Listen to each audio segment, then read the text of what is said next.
Good afternoon, everyone. 4,500-year-old star map for you. KP index, loopy. Overspilling emergency spillways, Ghana. Famines declining through history. Beef prices 1935 versus 2023. U.S. lifts restrictions on Venezuelan oil. Speaking of that, they knew the oil squeeze inbound Q4. Wait, that's right about now. Precious metals, silver, hardly visible. And a moment of warmth in the chaotic world. Oh no, I'm relegated to doing cat videos. Going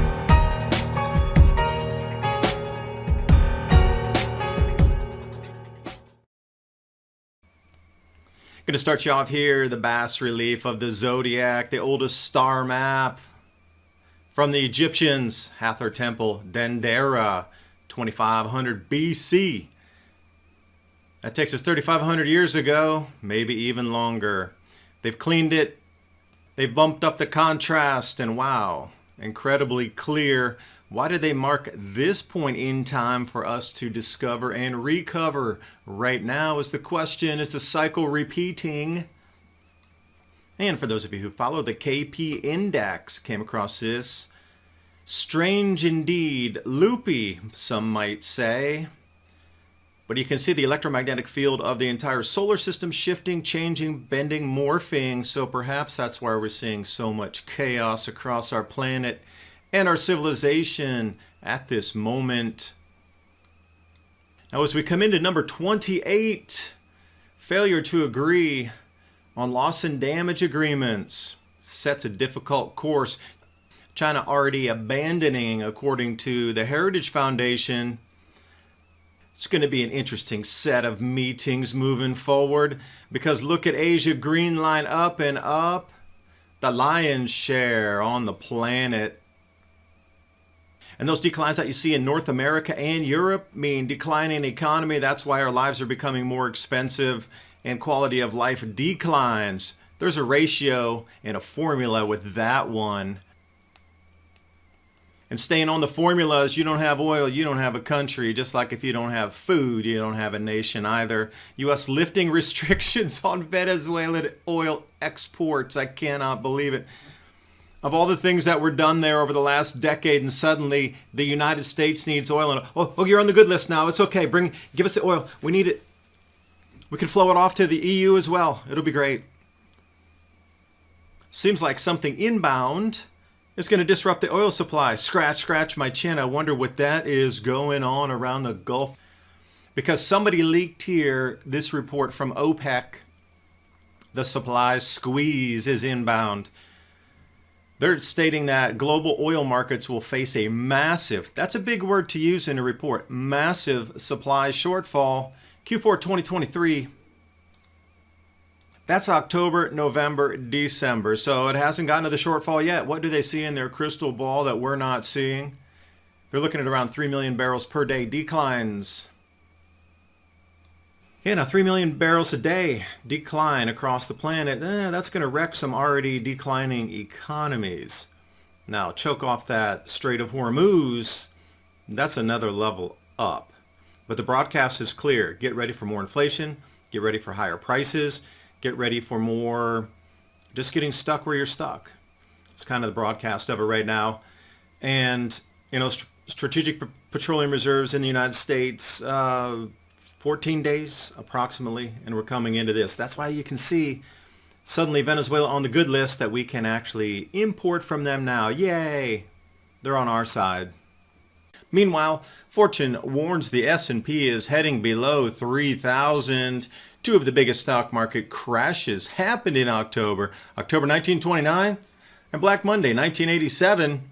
Seasonally, we're entering the best 6-month period for gold and silver, along with the Fed nearing the end of their rate hikes. Gold is poised to skyrocket. Call the Patriot Gold Group today before it's too late. When you call them, mention the Adapt 2030 channel. They're going to give you some great in-class service. Patriot Gold Group has the no fee for life IRA, where your IRA or 401k can be in physical gold or silver. And the no fee for life IRA is on qualifying rollovers. Give them a call. 888 546-7020. And now on with the video. And if you think inflation was gouging into your wages, let's take a look at the personal income tax rate. This came out of World of Statistics just Sunday. Finland at 56.95%. Wow. The US is at the very bottom at 37%, and everybody else somewhere in the middle. So the tax cows in different nations being milked at different rates. This oil embargo thing is definitely going to send prices higher. How much higher is the question? Prices for beef and veal, 1935 versus 2023. I guess it's an increase of 3,385%. Again, it's 33 on that. An enormous increase from what would have been $1.90 in 1935 to $64, a 33 times increase. Now again, it's interesting how that 33 is being broadcast across here. So I'm wondering, what are they putting as messaging? If you notice that 33 in news articles and, business articles, these types of tables and tabulations, stamp of approval like the USDA stamp of approval on our meats, 33 for everybody to see. But it does continue, and a lot of talk about famines over the news wire in the last 5 years or so. Now, if we look at the rate of global famines per decade, we're going way back into the 1860s. So we'll see that it looks like 1870s was the worst year for our planet in terms of global food shortages and availability to procure food. So we are far on the right chart, way down 2010 to 2016. Well, you can see it continues to decline. It'll be even lower for this present decade. But cattle, let's stick on that for a second. That drought had moved from central Texas over into Louisiana, Alabama. And it does look like the drift of the drought is heading east. Prepare accordingly if you're going to have water sources at risk there or animals that you'll need to hydrate. Now, speaking of hydration, for slurry, let's take a look at the precious metals industry remaining very small, with silver mining hardly visible on the left.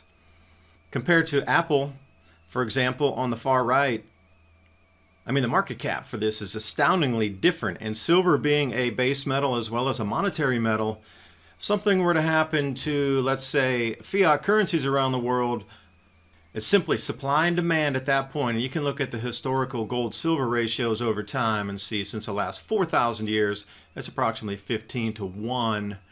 We sit around the high 70s currently. But Peru, silver production down. Peru silver production currently at the same levels as it was 2 decades ago, excluding the pandemic lockdown, of course. Third largest producer, and Mexico the largest producer. Down 20% year-on-year decline over this last 4 years. So Mexico and Peru both declining in silver production, and a lot more people are going to want that metal. Also, one thing with this year's overtopping of dams, dam breaks, this will mark number 5 across the planet where a dam has overtopped or broken, and this is called the Okosombo Dam in Ghana. And all that water that you see in that giant lake Volta behind there is held back by this dam.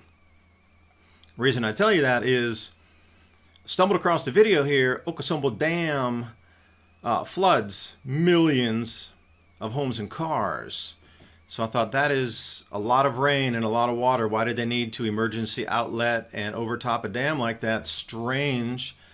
So here's what it looks like when it's under normal operating capacity. So you have the hydro generators on the left. You got the spillway. There are actually 2 spillways over on the right. We'll take a look at that. But as of today, with the tripling of the amount of rain, 200% more water, and the way that I was reading the calculations, it's 200% above the 100%. So it's like a 3x increase in rain at this time of the year in October.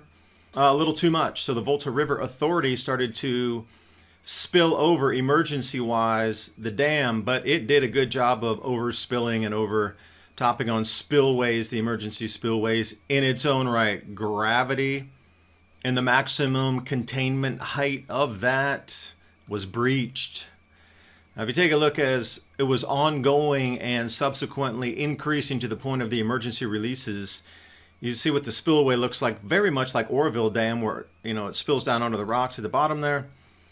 And they were already letting this go earlier in the week, and then suddenly those last images that we saw, one of those overtopped. And they're going to continue to release water downstream. Then you have to ask, what is it with these floods around the planet?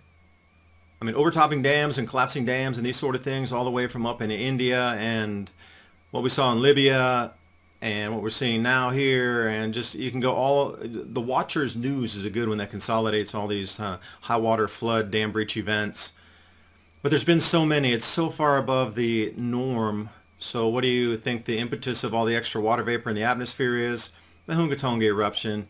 It added 14% more moisture into the atmosphere. At the same time as our cloud cells and jet streams are moving into different locations, and they're just bunching up on themselves in addition to all the extra water that's up there in the atmosphere. So this shall continue. That water is going to be continuing to rain out of the atmosphere at a certain rate over the next 3 years or so. Get ready for more of this. And speaking of water, how thirsty is our food? Liters of water required to produce 1 kilogram of the following. So if we're going to produce 1 kilogram of meat, it takes 15,000 liters. Now for gallons, you need to divide by 4. And nut trees, those are heavy drinkers. And again, peanuts would be included in that nut, I guess. And then sheep, pigs, chicken. And if we come all the way to the bottom, fruit and then vegetables. And again, a moment of Zen as we contemplate our world moving forward. Switzerland here. Things are going to get a little strange as the oil price or the oil inavailability takes root across our world. And it will be no country spared. Everything runs on energy. And you will truly see how valuable the energy is. You might have to go back to the old pushing lawnmower that spun with the blades to do your lawns if gasoline reaches $25 a gallon and is rationed. If not, your yard's going to turn into a field. And if that does happen, you can wade through the weeds out to get your delivery of the 3-month emergency food supply. My Patriot Supply and Adapt 2030. Keep your families prepared so you don't have to wander out into the chaos. And also subscribe to our show notes. Ransom Godwin and myself, Thursday nights, 10 p.m. to midnight. On our radio show, enter your email and we will send you what we spoke about, talking points to start conversations, or follow and do your own research. I do appreciate you watching. Hope you got something out of the video. Bye for now.